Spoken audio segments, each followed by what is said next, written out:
মনকে করা দরকার।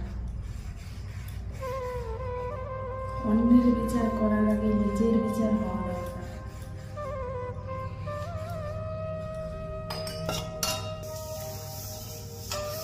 আমরা এতটাও বড় নই যে অন্যের পাপের বিচার করতে যাব।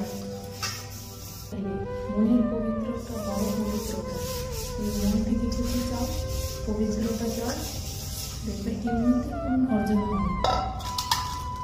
তাই কাউকে কিছু আঘাত দিয়ে কথা বলার আগে অন্তত একবার ভেবে বলা উচিত। আমি ঠিক যতটা সহ্য করতে পারবো ঠিক ততটাই আমি অন্য কাউকে বলবো।